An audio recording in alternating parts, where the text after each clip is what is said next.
ಮುಂಡರಗಿಯಲ್ಲಿ ಕನ್ನಡ ಜ್ಯೋತಿ ರಥಯಾತ್ರೆಗೆ ಭವ್ಯ ಸ್ವಾಗತ.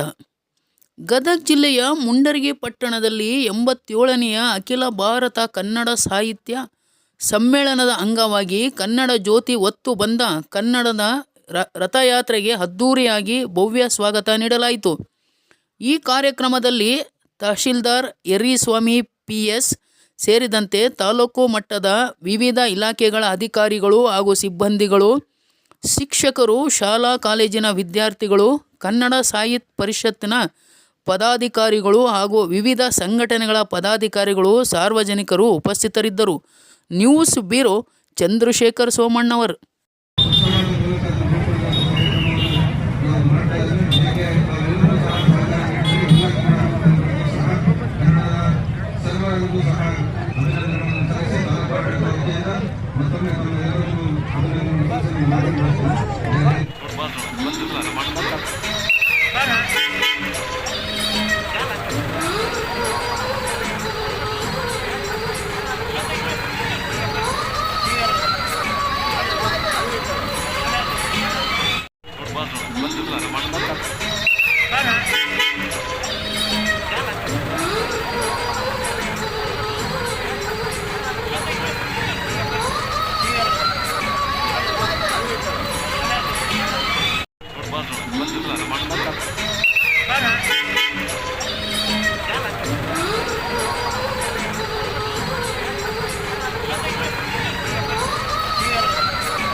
ರಾಜ್ಯದಾದ್ಯಂತ ಸಂಚರಿಸಿದ್ದು ಇಂದು ಮುಂಡರಗಿ ನಗರಕ್ಕೆ ಆಗಮಿಸಿದ್ದು ಮುಂಡರಗಿ ನಗರದ ಮಹಾಜನತೆ ಇದು ಮುಖ್ಯವಾಗಿ ಈ ತಾಲೂಕಿನ ದಂಡಾಧಿಕಾರಿಗಳಿರ್ತಕ್ಕಂಥ ಸನ್ಮಾನ್ಯ ಶ್ರೀ ಯರ್ರಿಸ್ವಾಮಿ ಅವರು ತಾಲೂಕಿನ ಭಾಗದಲ್ಲಿ ಅವರ ರಥವನ್ನು ಸ್ವಾಗತ ಮಾಡುವುದರ ಮೂಲಕ ಮುಂಡರಗಿ ನಗರದಲ್ಲಿ ಈ ಕಾರ್ಯಕ್ರಮ ಯಶಸ್ವಿಯಾಗಿ ನಡೆಯುವುದರೊಳಗೆ ತಮ್ಮದೇ ಆದಂತಹ ಪಾತ್ರವನ್ನು ವಹಿಸಿದ್ದಾರೆ. ಜೊತೆಗೆ ನಮ್ಮ ಕನ್ನಡ ಸಾಹಿತ್ಯ ಪರಿಷತ್ತಿನ ಎಲ್ಲ ಪದಾಧಿಕಾರಿಗಳು, ಮುಂಡರಗಿ ನಗರದ ಎಲ್ಲ ಹಿರಿಯರು, ಕನ್ನಡ ಮನಸ್ಸುಗಳು, ಎಲ್ಲ ಶಾಲೆಗಳ ಮುಖ್ಯಸ್ಥರು, ಎಲ್ಲ ಶಾಲೆಯ ವಿದ್ಯಾರ್ಥಿನಿಯರು, ಜೊತೆಗೆ PEO ಆಫೀಸ್ನ ಎಲ್ಲ ಪದಾಧಿಕಾರಿಗಳು